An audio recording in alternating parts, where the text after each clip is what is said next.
2.4 के लिए, क्योंकि ये बहुत ही ज़रूरी है। ये थे लॉज। आई होप आप लोगों को ये समझ आ चुकी होगी। ये इसके क्या थे, लॉज। तो इस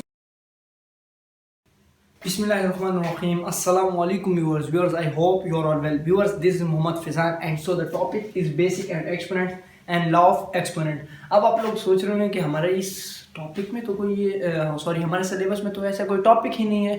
आपको बताता चलो कि ये क्लास 9 की बुक का क्लास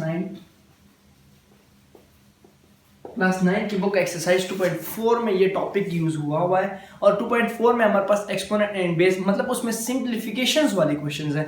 तो ये मैंने यहाँ लिखे हुए कुछ लॉज हैं एक्सपोनेंट्स के, ठीक है, कि इसको हम सिंप्लीफाई कैसे कर सकते हैं। मतलब ऐसा ना हो, ऐसा ना हो, ऐसा हो, ऐसा हो, ऐसा हो और ऐसा हो, ऐसा हो, कि हम इसको कैसे सॉल्व कर सकते हैं। 7 लॉज हैं, 7, तो हम इसको कैसे सॉल्व करें। तो आज हम इसके लॉज भी देखेंगे और हम ये पहचान इसकी करेंगे कि बेस क्या होता है और एक्सपोनेंट क्या होता है। एक्सपोनेंट सबसे पहले कह ले आप पावर्स को, ठीक है, पावर को आप एक्सपोनेंट कह ले, सही। और बेस वो बताता चलो। अब देखिए सबसे पहले बेस एंड एक्सपोनेंट की मैं आपको पहचान करा देता हूँ। तो बेस एंड एक्सपोनेंट की पहचान आपके पास ये होगी, क्या मीन आपके पास 6 की पावर 2 है, तो ये जो 6 है ना, ये आपके पास क्या है, दिस इज अ बेस, सही है, ये बेस है। और ये जो 2 है आपके पास, ये क्या, एक्सपोनेंट,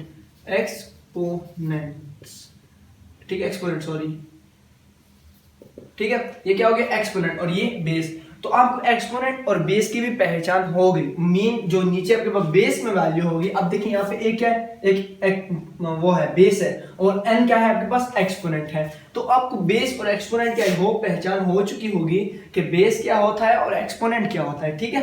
फर्स्ट इसको तो हम कह लेते हैं कि दिस इज सॉल्व, ठीक है, ये सॉल्व हो गया हमारे पास, सही है। उसके बाद आता है लॉ ऑफ एक्सपोनेंट, कि एक्सपोनेंट की लॉज क्या है और हम इसको कैसे सॉल्व कर सकते हैं। सबसे पहले लॉ की तरफ आते हैं। ये फर्स्ट लॉ है। इस लॉ में आप देखिए कि आपके पास क्या है कि 2 बेस हैं, एक ये और एक ये है। ये आपस में क्या हो रहे हैं, मल्टीप्लाई हो रहे हैं, मतलब ये मल्टीप्लाई हो रहा है। डॉट मीन आपको, अगर आपने मेरी वो नहीं देखी वीडियो, क्या कहते हैं उसके, बेसिक कॉन्सेप्ट्स ऑफ मैथमेटिक्स, तो वो वीडियो आप जाके लाजमी देख लें कि वो बिल्कुल बेसिक है। उसमें मैंने आपको बताया था कि मल्टीप्लाई के कौन से साइन है। डॉट मीन मल्टीप्लाई, इसका मतलब multiply, star mean multiply, bracket mean multiply. तो मल्टीप्लाई के मैंने कुछ साइन ज्यादा सिखाए हुए थे, सही है।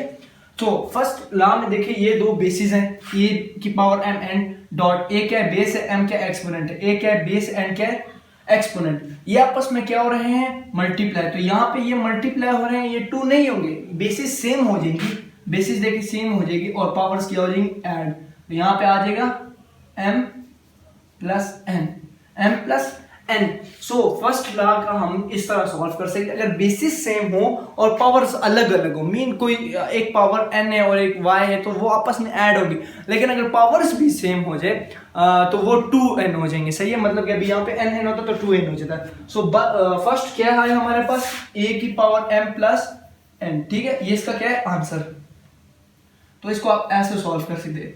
सेकंड की तरफ आते हैं। सेकंड में है कि ए की बेस है और 2 एक्सपोनेंट है, लेकिन ये एक्सपोनेंट आपस में क्या है, मल्टीप्लाई हो रहे हैं। तो बस इसको सिंपल आप लिखेंगे a mn, ठीक है, ये इसका क्या है, आंसर। तो ये था सेकंड लॉ। बस इससे मैं आपको एक पहले इसका कॉन्सेप्ट यहाँ पे दे देता हूँ। इसका कॉन्सेप्ट यहाँ पे ये होगा, देखिए आपके पास a की पावर n प्लस m है। अगर आपके पास होता a की पावर 6 डॉट a की पावर 8, तो आप क्या करते, a 6 प्लस 8, ठीक है, a और पावर 6 प्लस 8 को कर लेते हैं हम ऐड, तो ये हमारे पास हो जाएगा, सॉरी, 8 9 10 14। सो आपके पास ये क्या आ जाएगा, 14। तो ये एक आंसर है। तो ऐसे, लेकिन वहां पे क्या था कि दोनों वेरिएबल्स अलग अलग थे, m अलग था और n अलग था। अब सेकंड में क्या चीज है कि सेकंड को अगर आप देखें, a की पावर m है और n है, un। अगर इसकी जगह मैं आपको कांस्टेंट वैल्यू में समझाऊं, मतलब a की पावर 6 इसी में और a की पावर 8, ये वैल्यू थोड़ी सी बड़ी होगी, रुकिए मैं थोड़े आसान कर देता हूँ, 2 और 3 कर देता कि मल्टीप्लिकेशन में जल्दी कर सकूं। a की पावर 2 है और उसके ब्रैकेट के बाहर क्या है, 3। तो ये वाली 2 चीजें जो है आपस में मल्टीप्लाई होंगी, ये हो जाएगा a की पावर 6, सही है। सो a की पावर 6 आ गया यहाँ पे। आई होप आप लोगों को दूसरे लॉ की भी समझ आ चुकी होगी। मीन कि अगर हमारे पास कोई भी वैल्यू a की 3 हो और बाहर क्या हो, 3 हो, u इस फॉर्म में वैल्यू, ब्रैकेट यूज हुई हो, तो ये आपस में क्या हो रहे होंगे, मल्टीप्लाई। तो ये हो जाएगा a की पावर 9, ठीक है। तो मल्टीप्लाई होगा, जस्ट सिर्फ सिंपल मल्टीप्लाई। फर्स्ट लॉ में क्या था कि a की पावर m डॉट a की पावर n ये आपस में ऐड होंगे। अगर बेसिस नीचे सेम हो, पावर्स क्या होंगी, ऐड हो जाएंगी। अगर बेस एक और पावर्स दो हो और आपस में ब्रैकेट यूज हुई हो तो वो क्या होगा, मल्टीप्लाई होगा। थर्ड लॉ की तरफ आते हैं। थर्ड लॉ में देखा जाए तो हमारे पास यहाँ पे दो वेरिएबल्स यूज हुए हैं, मतलब दो बेस हैं, ठीक है, और एक पावर है। इसका मतलब ये है कि a की पावर भी n है और डॉट मीन मल्टीप्लाई b की पावर भी n है। तो इससे आपको मैं समझाता चलूँ कि ये इसका क्या असल मकसद है, ठीक है। इसका भी मैं आपको समझा देता हूँ, मैंने ये ज्यादा जगह भर दी है, ये एक रफ अमल की साइड, ठीक है। देखिए a की पावर n और b की पावर n, अगर यहाँ पे आपके पास होता a और b की पावर, या a भी नहीं, इस a b की जगह कोई वैल्यू रख लेते हैं। मीन आपके पास वैल्यू है 6 और x, क्योंकि मैंने कांस्टेंट और वेरिएबल इसलिए रखा क्योंकि दोनों कांस्टेंट होते तो मल्टीप्लाई हो जाते, दोनों वेरिएबल होते तो मल्टीप्लाई हो जाते। देखिए इसकी पावर है 2, ठीक है, मीन वहां पे n थे ना, यहाँ पे 2 है, तो 6 की पावर 2 भी होगा, ठीक है, डॉट x की पावर भी 2 हो जाएगा। 6 की पावर 2 आपके पास क्या कहलाएगा, मतलब 6 मल्टीप्लाई बाय 6, तो ये हो जाएगा 36 और डॉट x स्क्वायर, तो ये हो जाएगा 36x स्क्वायर। इस तरह ये सिंप्लीफाई होगा आपके पास 2.4 की एक्सरसाइज में क्लास 9 की बुक में, ठीक। तो ये भी इसका थर्ड लॉ का ये आंसर है, सही है। फोर्थ लॉ की तरफ आते हैं। फोर्थ लॉ में देखिए इसके पास आपके पास दो वो हैं बेस हैं, लेकिन बेस क्या है, रेसिप्रोकल में है, डिवाइड में है। तो आप लोग क्या करेंगे कि नीचे वाला जो रेसिप्रोकल होगा, अगर हम कोई चीज की जगह चेंज करते हैं, मतलब अगर इक्वल की इस साइड कोई चीज पड़ी हुई यहाँ पे लाते हैं तो साइन चेंज हो जाता है। अगर यहाँ पे डिवाइड हो रहा है तो इधर आके मल्टीप्लाई हो जाता है, इधर मल्टीप्लाई इधर आके डिवाइड हो जाता है। तो इसी तरह अगर हम कोई चीज नीचे से ऊपर की तरफ लाते हैं और उसका वो अगर पॉजिटिव है, अगर ये पॉजिटिव है तो ऊपर आके नेगेटिव होगा, नीचे नेगेटिव है ऊपर आके क्या हो जाएगा, पॉजिटिव। तो ये हो जाएगा। पहले सबसे पहले तो आपका ये काम बनता है कि जो पावर n है ये दोनों पे अलग अलग आ जाएगा, a की पावर n एंड b की पावर n, सही है। अब इस b को, चाहे ये भी आंसर आपके पास, ठीक है, इससे आगे सिंप्लीफाई करना है तो b को आप क्या करेंगे, ऊपर लेंगे, सही है। सो इधर तक भी ठीक है। मतलब अब इसमें आपको मैं कांस्टेंट वैल्यू में समझा देता हूँ। देखिए a की जगह आपके पास 2 है और b की जगह आपके पास 3 है और इसकी पावर जो है वो 2 है, सही है। ऐसे एक क्वेश्चन है, मिसाल, ठीक। तो 2 की पावर भी 2 हो जाएगा, सही है, और 3 की पावर भी 2 हो जाएगा, सही है। अब इसमें क्या सीन होगा कि 2 की पावर 2 को आप पहले पावर ले रहे हैं तो आपके पास क्या आएगा 4, और 3 की पावर 2 आपके पास क्या आएगा 9, सही है। तो अब इस तरह भी आंसर ठीक है, लेकिन अगर वेरिएबल होता है तो वेरिएबल को हम ऊपर भी ला सकते हैं, सही है। और उसकी पावर अगर बेसिक पावर इस तरह दूसरी दोनों सेम होती है और कैंसिलेशन या पावर नहीं लेनी होती, पावर वेरिएबल में भी आ सकती है, पावर कांस्टेंट में भी आ सकती है। वेरिएबल और कांस्टेंट में मेरी डिटेल पे वीडियोस पड़ी हुई है, वो भी आप जाके देख सकते हैं, डिस्क्रिप्शन में मैं लिंक दूंगा, तो वो साथ साथ करते रहना, ठीक है। तो यहाँ तक इसका ये आंसर भी ठीक है, सही है। आई होप यहाँ तक तो आप लोगों को समझ आ चुकी होगी। अब इसके बाद आते हैं 5 लॉ की तरफ। 5 लॉ में ये है, अब जैसे मैंने वहां पे बात की उसकी कि हम उसको ऊपर ला सकते हैं, लेकिन वहां पे मिस्टेक ये हुई कि सॉरी, मैं हो सकता है मतलब सिंप्लीफिकेशन पे हम पे कोई मैथ वो नहीं करता, पाबंदी नहीं लगाता, ठीक है। लेकिन हम यहाँ पे ये क्या करेंगे कि बी को ऊपर नहीं ला सकते, क्योंकि बी दोनों बेसिस सेम होंगे फिर पावर ऐड होंगी, तो अभी बेसिस सेम नहीं है। यहाँ पे बेसिस सेम है, a की पावर n और a की पावर n m। तो हम क्या करते हैं कि a की पावर n रख लेते हैं, डॉट कर लेते हैं, और a के पावर माइनस m। अब आप लोग सोच रहे होंगे ये क्या हुआ, ऐसा ये सीन हुआ कि हमने इस a को, ये a की पावर क्या है m है, मतलब पहले से पावर ली गई है। तो मैंने जैसे आपको बोला कि इक्वल के इस साइड पे कोई चीज प्लस हो रही है तो वो जब इधर कन्वर्ट होती है तो वो माइनस हो जाती है, सही है। और इक्वल की साइड कोई चीज डिवाइड हो रही है तो इस दूसरी साइड आके क्या हो जाती है, मल्टीप्लाई, ठीक है। तो ये एक कॉन्सेप्ट था। इसी तरह अगर कोई चीज डिवाइड में नीचे a की पावर 1 है यहाँ पे और यहाँ पे b की पावर भी 1 है, तो अब अगर इस b को मैं ऊपर लाऊंगा तो ये हो जाए a, इसी तरह, ठीक। सॉरी, ये ऊपर चला गया, बोर्ड में आपको नजर नहीं आ रहा होगा, यहाँ पे कर लेता हूँ। अगर a की पावर 1 है और b की पावर 1 है तो यहाँ पे हो जाएगा a1 and dot b minus 1, सही है। तो ये आपके पास इस तरह सॉल्व होगा, a की पावर 1 है, b की पावर माइनस 1। फिर अगर पावर सेम हो तो कैंसिलेशन हो जाएंगे, तो इस तरह इधर भी देखते हैं। अब यहाँ पे ये आंसर है, यहाँ पे कर रहे हैं a and minus m, basis same थी, मैंने क्या कर दी, पावर्स ऐड कर दी।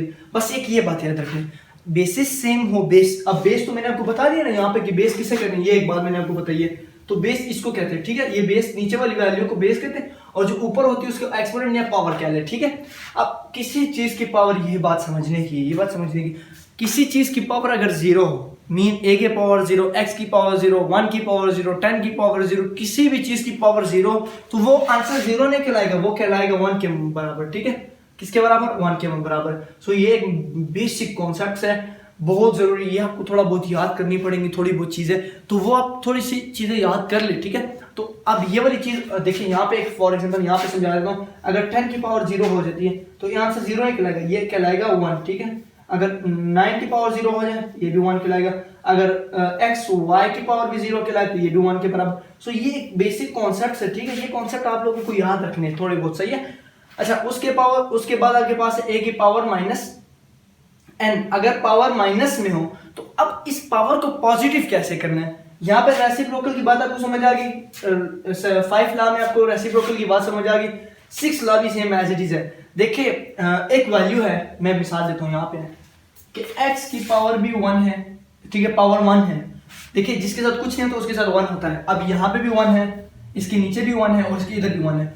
1 इसके आसपास क्या है, घूम रहा है, बस इसी तरह कह ले x के मतलब हर वैल्यू के ऊपर 1 घूम रहा होता है, क्योंकि किसी चीज के साथ 1 को हम मल्टीप्लाई करते हैं आंसर आता है, किसी चीज के साथ हम 1 को डिवाइड करते हैं वही आंसर आता है, किसी चीज को हम y के साथ 1 को पहले से मल्टीप्लाई या पावर में तो 1, तो इसके नीचे क्या है 1, ठीक है। अब हमने क्या करना है, इसको पॉजिटिव करना है, इस वैल्यू को क्या करना है, पॉजिटिव करना है। तो हम क्या लिख लेंगे 1 डिवाइडेड बाय a की पावर पॉजिटिव n हो जाएगी। बस जस्ट हमने इसको रेसिप्रोकल में चेंज, रेसिप्रोकल मीन डिवाइड में। सो ये थे laws of exponents and base भी मैंने समझा दिया एंड लॉज भी इसके समझा दिए। ये वीडियो आप जरूर देखना एक्सरसाइज 2.4 के लिए, क्योंकि ये बहुत ही जरूरी है। ये थे लॉज, आई होप आप लोगों को ये समझ आ चुकी होगी, ये इसके क्या थे लॉज। तो इसमें इंशाल्लाह कोई आपको कंफ्यूजन नहीं हुई होगी। तो अगर आपको जहाँ से नहीं तो दोबारा वीडियो थोड़ी सी प्रीवियस करके देख लिया करें जहाँ से ना समझ आए। और अगर फिर भी आपको इस चीज़ की नहीं समझ आती ना, मतलब कोई क्वेश्चन होता है आपको समझ नहीं आते, कुछ लोग होते हैं जो मैथ में इंटरेस्ट रखते हैं तो वो ज़्यादा से ज़्यादा क्या करते हैं, सर्च करते हैं, और कुछ लोगों को तो बिल्कुल वो कहते हैं बस क्वेश्चन ही हो, बस सॉल्व हो, तो ये हो, वो बातें बात की है, ठीक है। तो ये थे क्या लास्ट, आई होप आप लोगों को समझ आ चुकी होगी। नेक्स्ट वीडियो इंशाल्लाह ना हम एक्सरसाइज 2.4 में करेंगे। 2.4 से पहले मैंने इसलिए इसको किया लास्ट और बेस, और इसके के अब आपको इन चीज़ों का पता ना और उधर मैं सिंप्लीफिकेशन करी जाऊँ और आप लोगों को कुछ का समझ जाए तो उस बात का भी फायदा नहीं है, ठीक है। तो आई होप आप लोगों को समझ आ चुका होगा। आपसे रिक्वेस्ट है कि मेरे इस चैनल को सब्सक्राइब कर दें मोर ऐसी वीडियोस के लिए, क्योंकि इसमें हमने जो सिलेबस किया है उठाया ना वो है 9 एंड 10 की क्लास का, ठीक है। तो इसमें 9 एंड 10 से रिलेटेड जितने भी कॉन्सेप्ट्स होंगे, जितने भी वीडियोस होंगे, जितने भी क्वेश्चन होंगे, हम सारे सॉल्व करेंगे। तो नेक्स्ट वीडियो इंशाल्लाह हमारे पास एक्सरसाइज 2.4 की होगी, इसकी प्रैक्टिस करती रहिएगा। नेक्स्ट वीडियो तक के लिए मुझे दीजिए इजाजत, अपना ख्याल रखिएगा, अल्लाह हाफिज़।